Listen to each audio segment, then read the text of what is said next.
सपनों का सफर। मैं अपनी आज की इस सफलता को, इस बेस्टसेलर के तमगे को और अपनी इस जिंदगी को उसे समर्पित करता हूं जो उस रात के घने साए में उम्मीद की किरण बनकर आई थी।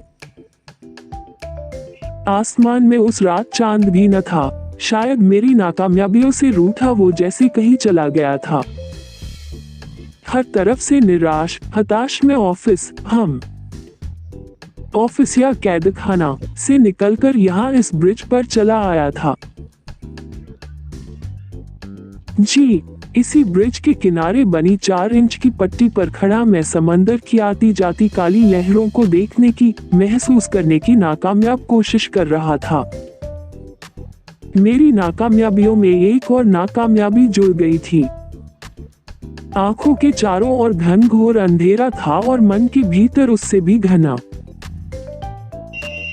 अपने मन से हार आखिर मैंने उस पट्टी के आगे कदम बढ़ा ही दिया था कि अचानक उसकी आवाज कानों से टकरा गई। और कमाल की बात है, बढ़ चुके कदम अचानक ही रुक से भी गए। बोला, खाओगे? मैं पलटा और उसी क्षण स्ट्रीट लाइट भी जगमगा उठी। कम से कम बाहर तो उजाला हो ही गया था। मैं हैरान सा उसकी ओर पलटकर देख रहा था और वो गोला खाने में मगन थी। उसकी नजर मुझसे मिलते ही मैंने उसे घूरा तो थोड़ा सा अचकचा कर बोली, यार, मुझसे अकेले गोला नहीं खाया जाता, लेकिन आज वो गोले वाला टकरा गया तो साथ में किसी के न होने पर भी मैंने उससे ले लिया। अब अकेले मजा नहीं आ रहा। खाओगे क्या? ये क्या पागलपन था? क्या मैं उसे जानता था? नहीं, तो फिर मुझसे इतनी बेतकल्लुफ क्यों हुए जा रही थी वो? क्या मैं तुम्हें जानता हूँ? नहीं, पर गोला बांटने के लिए जानना जरूरी नहीं। मैंने उसे घूरा तो बोली, यार, यहाँ से गिरने पर मरोगे नहीं, इतनी गारंटी है मेरी। और वो गार्ड्स देख रहे हो, वो तुम्हें डूबकर मरने नहीं देंगे। अब हाथ पैर तुलाकर घर में बिस्तर पर पड़े रहने का शौक है तो वैसे बताओ। मैं कुछ गुंडों को जानती हूँ, ज्यादा अच्छा काम कर देंगे। यार, ये क्या बकवास कर रही थी वो? मैं ब्रिज पर खड़ा कभी भी कूद सकता था और इसे मजाक सूझ रहा था। पर कुछ तो था उसकी आवाज में जो रस्सी बनकर पैरों से चिपक गया था मेरे। नहीं कूद पाया मैं। नीचे उतरा तो मेरे हाथ में गोला पकड़ा कर वो आगे बढ़ गई। इसी गोले की तरह ही तो बस छू रही थी मेरी जिंदगी। बस धीरे धीरे यूं ही तो खत्म हो रही थी। मैं उस गोले को घूर रहा था और वो वापस मेरी ओर मुड़ गई। उसने मेरा हाथ थामा और लगभग मुझे खींचते हुए आगे बढ़ गई। एक अनजान लड़की जिसे न कभी पहले देखा था, न ही जिसे मैं जानता था, उसका हाथ थामे में न जाने किस हवा में बहे जा रहा था। मुझे कुछ खबर न थी। वो मुझे अपने घर ले गई। मैं अब भी खोया हुआ ही था। कुछ होश न था कि हो क्या रहा है। बस चले जा रहा था उसके संग, उसके पीछे। अगली सुबह जब आंख खुली तो वो सामने बैठी कॉफी बना रही थी। मेरी आंखें खुलते ही उसने मुझे गुड मॉर्निंग विश किया जिसका कोई जवाब मैं न दे सका। मेरी सुबह, मेरी रातें, मेरा जीवन अब गुड कहाँ रह गया था। मेरी तरफ मुस्कुराते हुए उसने मुझे कॉफी दी जिसे लेते हुए मैं काफी हिचक रहा था। सबसे पहले तो किसी अनजान, वो भी लड़की, के साथ मैं यूं इस तरह आधी रात को उसके घर चला आया। मुझे असहज करने के लिए इतना ही काफी था। मेरी असहजता को शायद समझ गई वो और बोली, इट्स ओके, तुम कॉफी पियो, इतना सोचने की जरूरत नहीं। कॉफी पीते हुए एक बेहद ही जायज सवाल आ धमका मेरे सामने, कल रात क्या कर रहे थे? मैं इसी सवाल का इंतजार कर रहा था जैसे उसने पूछा और मैं फट पड़ा। मैं थक चुका हूँ। क्यों नहीं समझते वो कि मैं नहीं करना चाहता, ये नहीं होता मुझसे। मेरा दिमाग नहीं लगता इस सब में। ये आंकड़े, ये स्टॉक्स, ये पैसा नहीं है मेरी मंजिल, नहीं है मेरा सफर। क्यों नहीं समझ आता कि मैं उनकी तरह नहीं बनना चाहता, नहीं बन सकता एक्चुअली। वो आंखें फाड़े मुझे देख रही थी। बोली, किसकी तरह? कौन? किसकी बात कर रहे हो? डैड। कभी नहीं समझे मुझे। नहीं समझ आता उन्हें कि उनकी कंपनी में मुझे कोई इंटरेस्ट नहीं। उनके कहने पर मैं पिछले 3 सालों से कोशिश कर रहा हूँ, लेकिन ये बिजनेस मेरी समझ नहीं आता। सब कठपुतलियां लगते हैं मुझे उस ऑफिस में। रोज वही एक काम, वही एक रूटीन। ऐसा नहीं है कि मैंने कोशिश नहीं की, लेकिन मैं नाकामयाब रहा, फेल हो गया पापा को उनका मनचाहा रिजल्ट देने में। समझते ही नहीं वो कि मैं नहीं बना हूं इन सब के लिए। मैं हाँफने लगा था। किसके लिए बने हो फिर? मैं लिखना चाहता हूँ, लेखक बनना चाहता हूँ, लेकिन वो माहौल ही नहीं मिलता मुझे। लेखन को माहौल की नहीं, मन की जरूरत होती है। बड़ी ही सहजता से बोल दिया था उसने। मैं अब उसे आंखें फाड़े देख रहा था। वो अपनी कॉफी खत्म करके उठी और शायद मुझे समझ आ गया था कि मैं क्या करना चाहता हूँ। अपनी कॉफी खत्म करके मैं अपने रास्ते निकल गया, उसका एहसास मन में लिए। ग्लास डोर के आगे खड़ा मैं उसे देख रहा था। वो सागर की लहरों की तरह डोल रही थी। उसकी आंखें, उसके हाथ बजते संगीत के साथ बह रहे थे और मेरी आंखें उसके साथ यहाँ वहां डोल रही थी। वो बिल्कुल खोई हुई थी अपने नृत्य में और मैं खोया था उसमें, कुछ यूं कि अपनी भी खबर न थी मुझे। चंद लम्हों बाद उसका हाथ पड़ा मेरे कंधे पर तो होश आया कि बाहर आ गई थी वो। कैसा था? बस एक सवाल पूछा उसने। मैं क्या बताता उसे कि कैसा था, बस नजरें झुकाकर सिर ही हिला सका। खिलखिला उठी थी वो। उसकी हंसी ले जा रही थी मुझे कहीं दूर, अपनी झल्लाहटों से, अपनी नाकामयाबियों से। दिन बीत रहे थे। ऑफिस में मेरा ध्यान अब लगने लगा था। पापा के चेहरे पर सुकून बिखरने लगा था। मैं खुश था।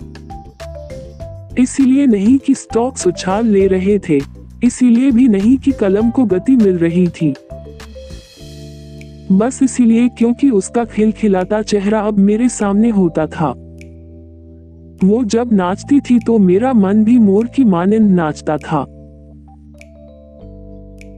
वो जब डूब जाती थी उस संगीत में, उस धुन में, जब थिरकती थी उस ताल पर तो मेरा मन भी उसके साथ ही थिरकने लगता था उसकी ताल पर। कुछ तो था जो उसमें अलग था।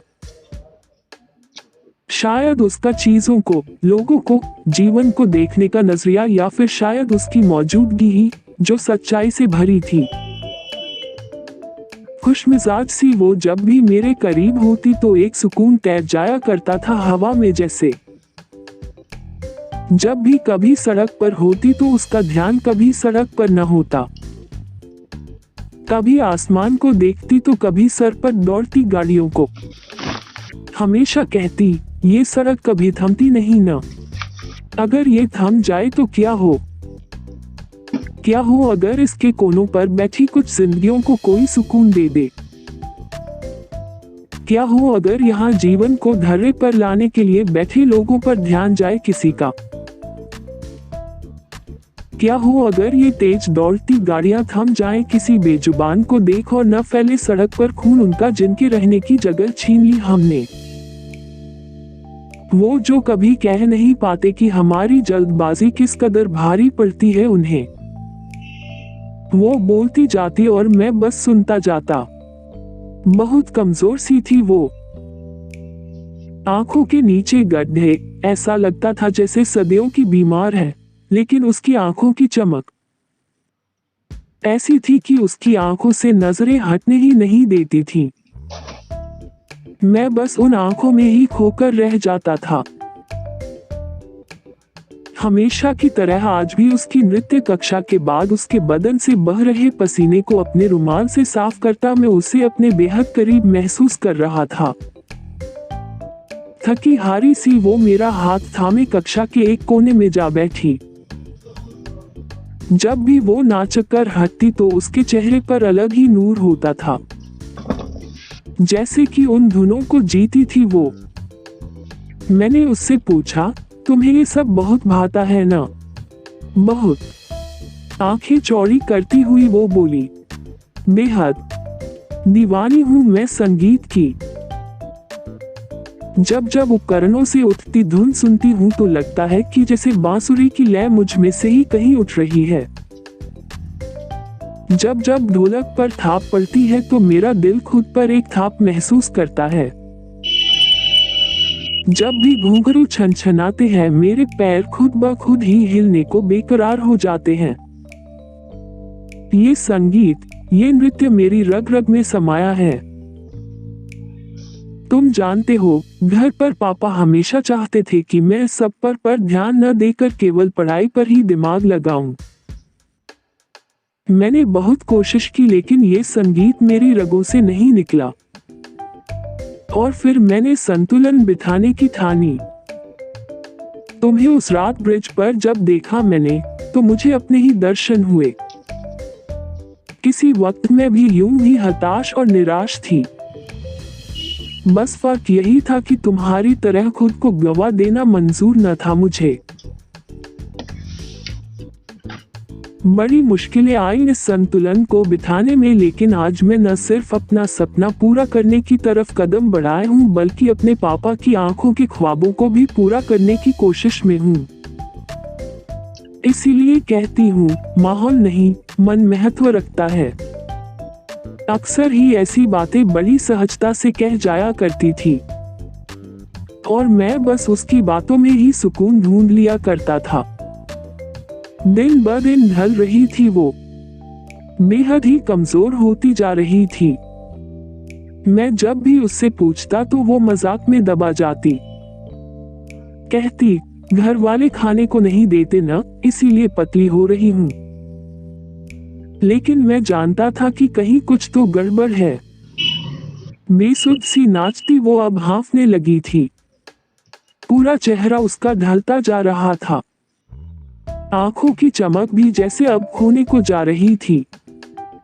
धीरे धीरे वो अब पहले जैसी नहीं रहती जा रही थी। मैं जिद करता कि चलो डॉक्टर के पास चलो, लेकिन वो हमेशा ही मेरा हाथ पकड़कर मुझे दूसरी ही दिशा में खींच ले जाती। मैं चाहकर भी कुछ कह नहीं पाता था उसे।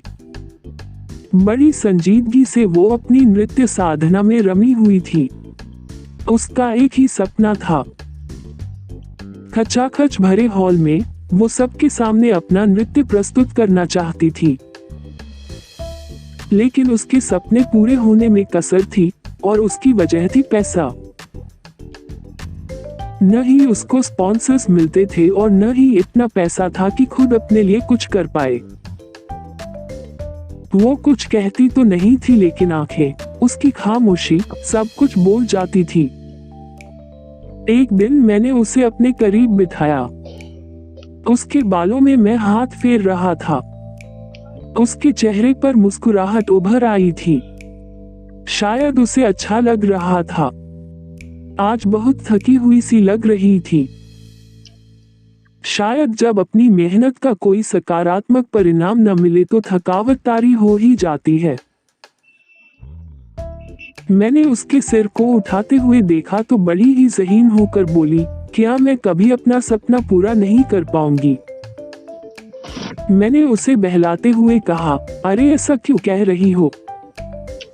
तुम जरूर कामयाब होंगी, देखना। मुझे गहराई से देखती बोली, तुम जानते हो, पैसा बड़ी बुरी चीज है। अक्सर काबिलियत से मौके छीन लिया करता है। उसकी बात सुनकर मैं सन्न रह गया। जानता था कि भ्रष्टाचार सब जगह फैला है, लेकिन जब तक किसी बहुत करीबी के साथ न हो हमें फर्क कहाँ पड़ता है। उसी के इंस्टीट्यूट से न जाने कितने ही उससे कम काबिलियत वालों को आगे बढ़ता देखा था मैंने।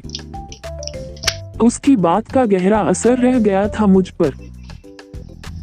मुझे अब शायद समझ आ गया था कि उसकी आंखों की चमक गायब होने की पीछे की वजह क्या थी।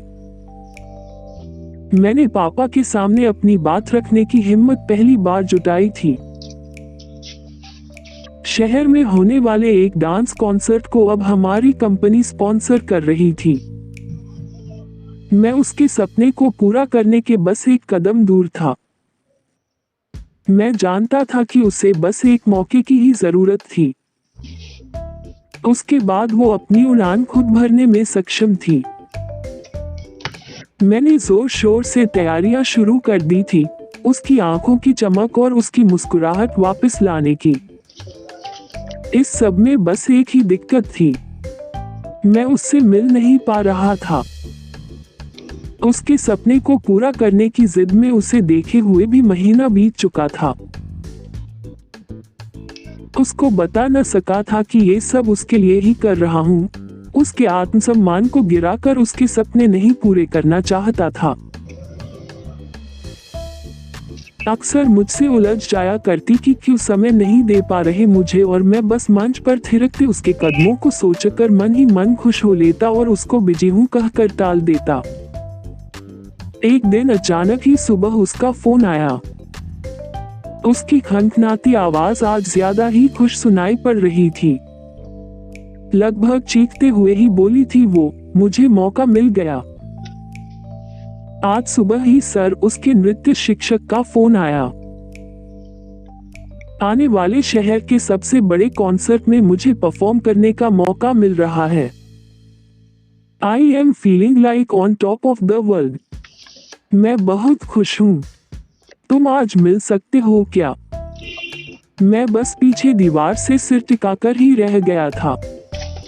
ये खुशी, ये खनक ही तो मैं सुनना चाहता था। आज आखिर मुझे वो मिल ही गया था जो मैं चाहता था। उसके कदम थिरक रहे थे। आज फिर बेसुध होकर वो नाच रही थी। उस बड़े से हॉल में उबल पड़ने को तैयार भीड़ के बीच आज उसका सपना पूरा हो गया था। उसकी साधना मंजिल तक पहुंच गई थी। संगीत खत्म होने पर तालियों की गूंज ने पूरे हॉल को गुंजा दिया था, लेकिन वो तालियों की गूंज ज्यादा देर टिक न सकी। अपने कथक के आखिरी फेरे लेते हुए तालियों की गूंज के बीच गश खाकर वो गिर पड़ी। पूरे हॉल में सन्नाटा सा पसर गया। मैं उसे अब गोद में लिए कार की ओर बढ़ चला था। नाक से उसके खून बह रहा था। ऐसा लग रहा था कि एक और नाकामी मुझे जकड़ने को तैयार खड़ी थी। बीप बीप बजती मशीनों के बीच घिरी वो मुश्किलों से सांस ले पा रही थी। मेरी आंखों से शिकायतें बह रही थीं। उसकी आंखें खुली तो बस इतना ही कह पाया था मैं, तुम जानती थी ना। उसने कोई जवाब नहीं दिया था। तब भी मैं समझ गया क्यों किया ये सब। तुम जानती थी कि तुम्हारे लिए ज्यादा चलना भी कितना खतरनाक है, फिर ये सब करने का रिस्क क्यों लिया। कांपते होंठों के साथ बस यही कह पाई वो, मेरा सपना अधूरा कैसे छोड़ देती मैं। जाने से पहले जीना चाहती थी मैं, बस इसीलिए अब सुकून से मर सकूंगी। तालियां रिकॉर्ड तो हो गई होंगी ना। उसकी बुझी आंखों में भी चमक उतर आई थी। ल्यूकीमिया था उसे, ब्लड कैंसर। लास्ट स्टेज पर थी वो जब उसे मालूम चला। उस बड़े से शहर में इलाज के लिए उसका नंबर आने तक वो लगभग समाप्त हो चली थी। दवाइयों का असर नहीं था और कीमो के लिए पैसे नहीं थे। क्यों नहीं उसने मुझे बताया। अगर मैं उसके इतने भी काम न आ सका तो फिर मेरी मौजूदगी का क्या फायदा था। खुद पर भी चिढ़ थी मुझे, क्यों मैंने उससे जबरदस्ती नहीं पूछा। मैं उसका हाथ अपने हाथ में थामे बस बैठा ही रह गया। 6 महीने के इलाज और कीमो के बाद भी मैं उसे बचा ना सका। लेकिन मेरे मन में खुद को बसा गई थी वो। जाते जाते भी अपने सपने के लिए जीने का हुनर सिखा गई थी वो। कोई भी काम को करने के लिए माहौल की नहीं, बस मन की जरूरत होती है, इसका एहसास पुरजोर करा गई थी वो। मेरी ये किताब उसी चलती सड़क के किनारे बैठे लोगों का दर्द, उनकी तकलीफें और उनका समाधान उपलब्ध कराती है। उसके साथ रहकर उसकी आंखों से मैं जितना इस सड़क को, इसकी तेजी को और इसके लोगों को देख सका, वो सब कलम के जरिए कागज पर उतार दिया मैंने। और कर दी है शुरुआत अपने सपने को पूरा करने के सफर की। समाप्त। आशा और विश्वास है कि आपको मेरी कहानी वीडियो, रोमांटिक स्टोरी, सपनों का सफर पसंद आई होगी। आप सभी से मेरा अनुरोध है कि मेरे चैनल राजू एंटरटेनमेंट को सब्सक्राइब करके बेल आइकॉन को जरूर दबाकर ऑल पर सेट करें, जिससे मेरी आने वाली वीडियो आपको सबसे पहले मिले। प्लीज प्लीज प्लीज सब्सक्राइब कर दीजिए ना सर जी। धन्यवाद। मेरा ये चैनल सब्सक्राइब करें और मेरे हर अपडेट आपको मिले, इसके लिए बेल आइकन जरूर दबाइएगा। आप सभी को मेरी ढेर सारी शुभकामनाएं।